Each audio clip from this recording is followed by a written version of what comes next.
बिस्मिल्लाहिर्रहमानिर्रहीम। मैं बनाने लगी हाँ बीफ कढ़ाई। शिनवारी कढ़ाई, आधा किलो बीफ, आधा किलो टमाटर, 1 कप घी, अदरक लहसुन दा पेस्ट, काली मिर्च, जीरा, रेड मिर्च। चूल्हा चला पे मैं ते कढ़ाई चढ़ा दी। हुण मैं लगी हाँ इहदे विच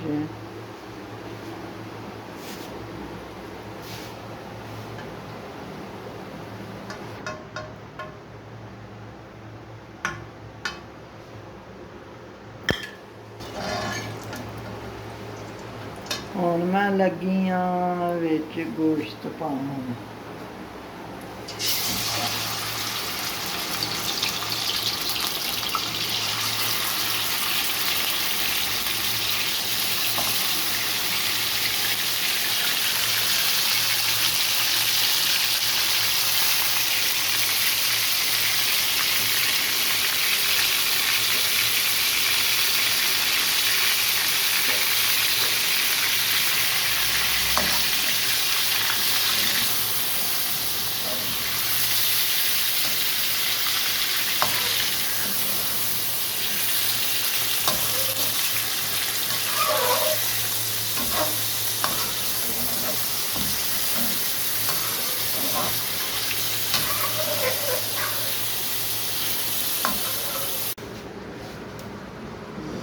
मैं इसमें टमाटर डालन लगी हूँ।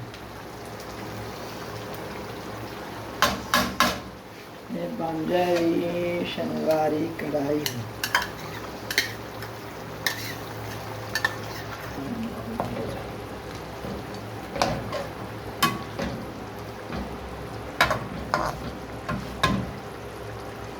घंटा पकाना है, आधा घंटा पकाना है तो फिर तैयार हो गया जी कढ़ाई। के घंटे बाद अंडा पेस्ट डालन लगी हूँ।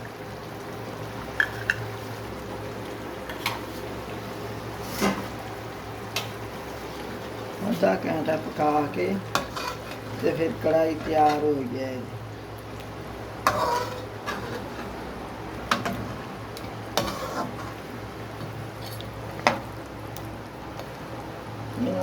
शिनवारी कढ़ाई मज़ेदार कढ़ाई बनी, इतनी अच्छी कढ़ाई। क्या ये हुण कुर्बानी आँदी पई है ना, कढ़ाई बना के बहान लगे हाँ। फिर ऐसे सारे तैयार करन कढ़ाई।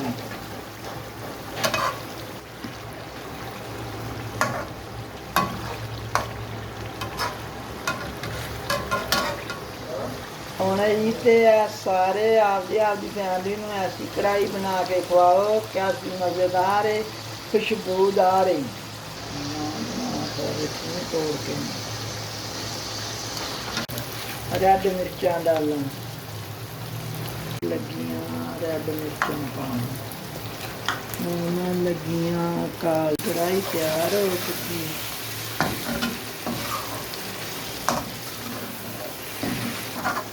कढ़ाई तैयार हो चुकी। 10 मिनट तक भुन के फिर थोड़ा जा पानी डालेंगे। कढ़ाई तैयार हो गई।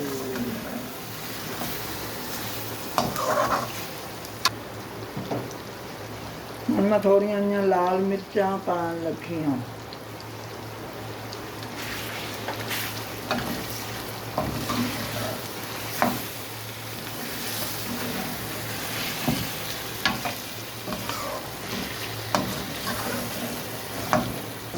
लगी पानी पावा, पानी पा के 10 मिनट पके जी तो कढ़ाई तैयार हो गई।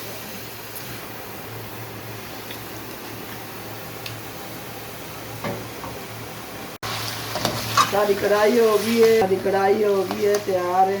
शिनवारी कढ़ाई ईद आँदी पई है, ਸਾਰੇ ਭੈਣਾਂ ਭਰਾ ਐਸੀ ਕੜਾਈ ਬਣਾਉਣ ਜਿਹੜੀ ਸਭ ਨੂੰ ਪਸੰਦ ਹੋਵੇ।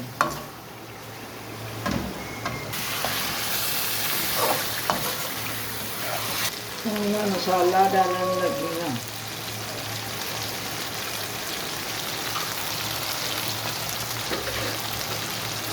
ਕਰਨ ਲੱਗੀ ਹਾਂ ਪੈਨਲ ਲਿਸ਼ ਕਰਨ ਲੱਗੀ ਹਾਂ। ਲੋ ਕੜਾਈ ਹੋ ਗਈ ਹੈ ਤਿਆਰ।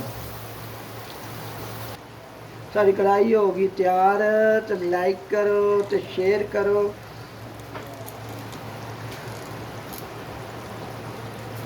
ਆਪਦਾ ਬਹੁਤ ਸਾਰਾ ਖਿਆਲ ਰੱਖਣਾ ਤੇ ਅੱਲਾ ਹਾਫਿਜ਼।